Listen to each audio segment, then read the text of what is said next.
ஆனா இங்க மக்களுக்கு பாதுகாப்பு இல்லைன்னு போராட்டம் பண்ணா காவலருக்கும் பாதுகாப்பு இல்ல. காவலர்களுக்கு போராட்டம் போனா காவலர் கையை கடிச்சு வச்சிடறாங்க.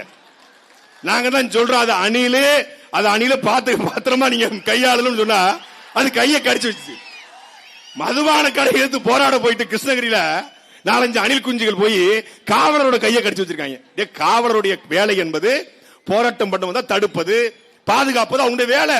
போராடுவது உங்கள் உரிமை என்றால் அந்த போராட்டத்தை பாதுகாப்பது, அந்த மதுபான கடையை உடைச்சக்கூடாது, லாண்ட் ஆர்டர் இஷ்யூ ஏற்படக்கூடாது, ஒரு பப்ளிக் ப்ராப்பர்ட்டி டேமேஜ் ஏற்படக்கூடாது, தடுப்பது காவலர் வேலை. தமிழ்நாட்டில் என்னைக்காவது எங்களை எத்தனை வழக்கு, 240 வழக்கு, வலசரவாக்கம் காவல் நிலையத்துறை அண்ணன் சீமானை அழைத்துக் கொண்டு போய் அவ்வளவு அவமானப்படுத்த காவல்துறை நினைத்தது. 240 வழக்கு, குண்டர் சட்டம், NSA, NIA. என்னைக்காவது நாம் மகிழ்ச்சி பிள்ளை ஒரு நாள் ஒரு காவல்துறையின் சட்டப்பைய பிடிச்சிருப்பான் என்கிற செய்தி உண்டா? அதாண்டா ஒழுக்கமான தலைவனின் வளர்ப்பு. சினிமால பஞ்சலாக பேசி பேசி பழக்கப்பட்டு போலீஸ் பெரியவரா அப்படி பேசி பேசி பழக்கப்பட்டவனுடைய ஆளுக்கிற இன்னைக்கு கையை கடிச்சிருக்காங்க. அடுத்தடுத்து முன்னேறி போவாங்க, தொண்டையை கடுப்பாங்க. இது ஒரு சோம்பிஸ் கூட்டம். அது